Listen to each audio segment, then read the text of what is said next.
Canary Cry NewsTalk is a place for therapeutic reflection of our troubling world, and we encourage anybody who has been blessed with the gift of any kind of medium of expression, whether it be painting, sculpture, literature, architecture, cinema, music, theater, or kabuki theater.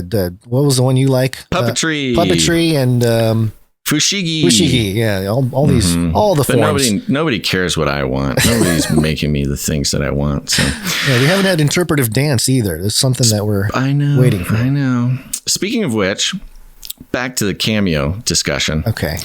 Are you familiar with the actor Brian Cox? There was a Brian Cox at my elementary school, so that's what. Yeah, that's him. Yeah, if you went to elementary school in 1937, you might have been there. Okay. Brian Cox is the guy who played Logan Roy in Succession. If we have any Succession heads out there, and I thought, who better to give us a pitch for the value for value model than Logan Roy, the supreme patriarch of American U.S. media conglomerate, Waystar Royco. There it is. Sorry, Succession heads. Yeah, I mean, you never watched it, did you, Guns? You're speaking a completely different language. I don't know what you're talking about. He plays like basically Rupert Murdoch. Oh, okay, cool. And so to have Rupert Murdoch giving us a value for value pitch, I mean, hello. Yeah. Okay. There we go. All right. Time to take a look at some art. What you got? Okay. Yes, we will look at some art, and we're going to actually start off with audio production. Audio production.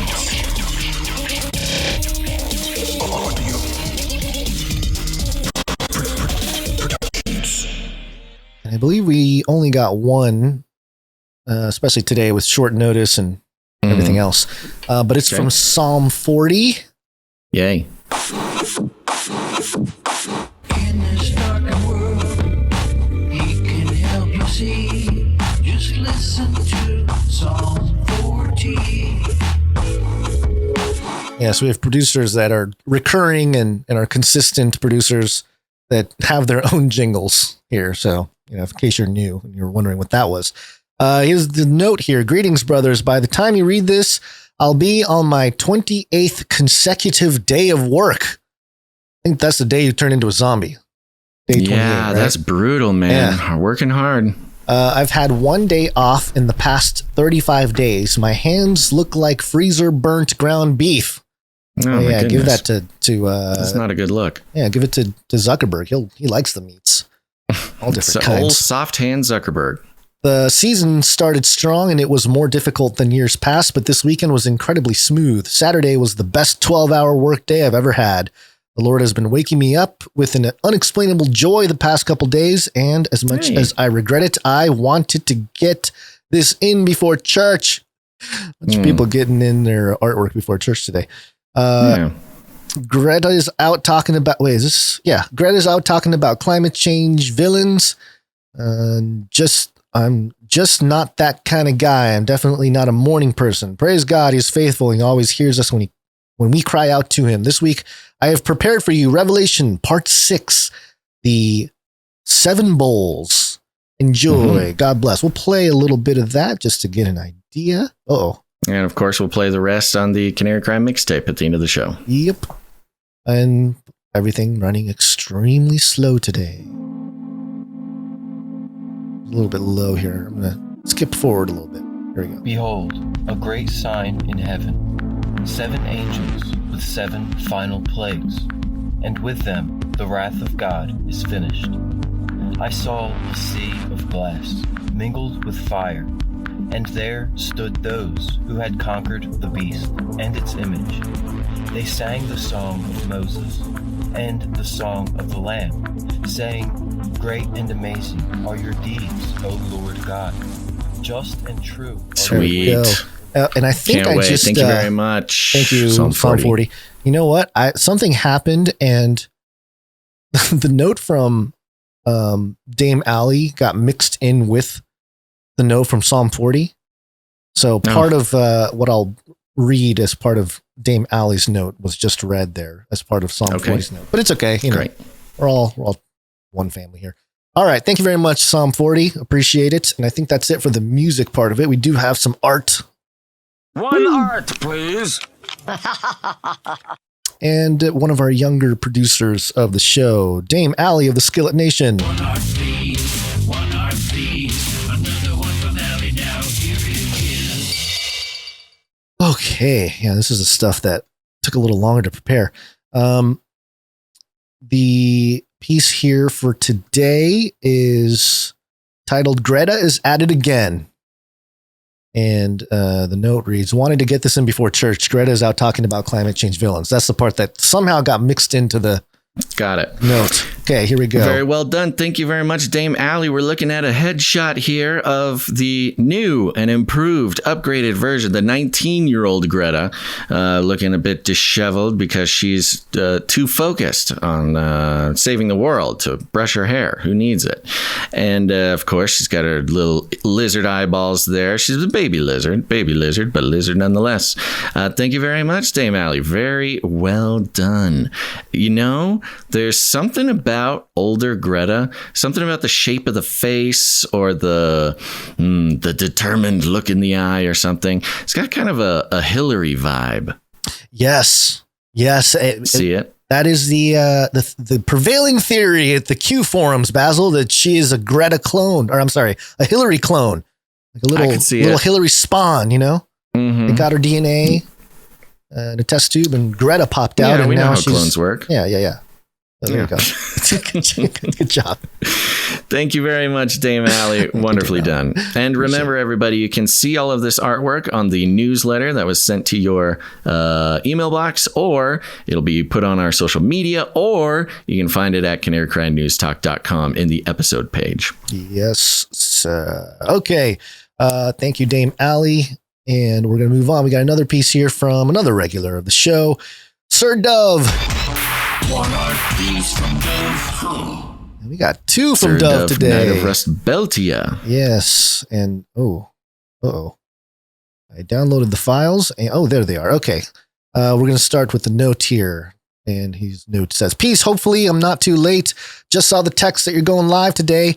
I have some Genesis 6 artwork for the show. Hope you guys like it. Keep doing what you do, and I'll keep praying for yins. It is funny. Let's do the verse first here, because it kind of explains. This is Genesis 6:4. We're all familiar. There were giants on the earth in those days, and also after that, when the sons of God came into the daughters of men, and they bare children to them, the same became mighty men, which were of old, men of renown. Genesis 6:4. I apologize to the viewers because I threw in the art, and like 1996 AOL 56K modem, it just took a long time for the image to load on the screen as you were reading it. It just felt very throwback 90s internet. So sorry about that. Okay. Yeah. We also have this art that came with it here. And Gons, you referred to the description of some of the Nephilim in the book of Enoch, which described them like as big as 300 L's basically. Or something. Yeah. Humongous. And we have here a piece from Sir Dove. I'm not sure who this particular woman is supposed to be. Maybe perhaps just a normal woman in the Middle East in the biblical times, but there's a very sort of seductive looking blonde handsome angel with his arm around her, and they look very happy together. And next to them is their son who we can really only see from the knee down because he is a Nephilim and is I'd have to guess about 35 feet tall in this photo here. And it's the background, Gons. I don't know if this struck you, but the background, they're at like a Sears family photo booth, the old school. You go to the department store with your family to get your family portraits taken. So this is a really beautiful family portrait of a daughter of men, a son of God, and their unholy offspring, a 35-foot giant. Excellent. This Very reminds good. me. Thank you very much, Sir Dove. This reminds me of when I was like 12 years old and I got to go see an NBA game, and I got to go into the locker room and see David Robinson in person, the Admiral. and I saw his knees. Really couldn't see the man. I just saw his knees coming at me. A very How old distinct were memory. you? Like 12, Yeah. 11, Well, something like that. sounds good. I like have you seen the picture of Kevin Hart next to Shaquille O'Neal? Yes. Kevin Hart's more That's my ridiculous. speed. Yeah, no, Shaq is a big boy. Big boy. We should get some Sears family photos taken.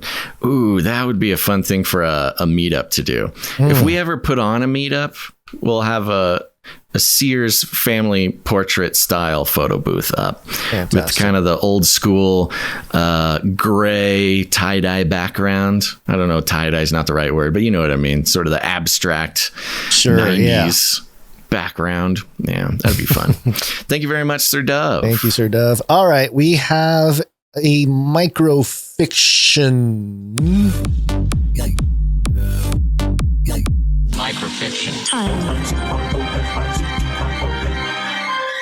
Microfiction. And it is from Runk Smash. Yeah. Now, Gons, before Yes. you start the soundtrack, Okay. we had some catching up to do on the Runk Smash list of microfictions. I'm actually going to do 2, Okay. and we'll be all caught up. All right, here we go. Are you gonna do it continuously, or is it like 2 separate things? That's a great question. It does look like The music is long enough to do both, by the way. I'll just do both, but I'll put a distinct pause between. got it.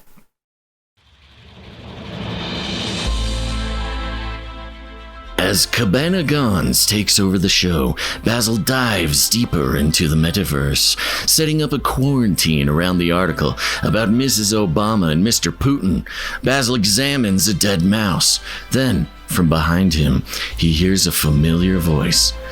My father and king!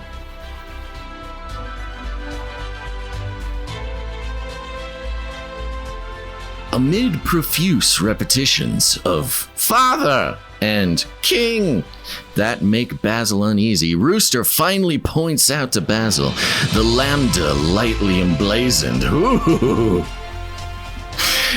Points out to Basil the lambda lightly emblazoned on the forehead of the mice. Basil's googly eyes spin as he tries remembering where he'd seen this before.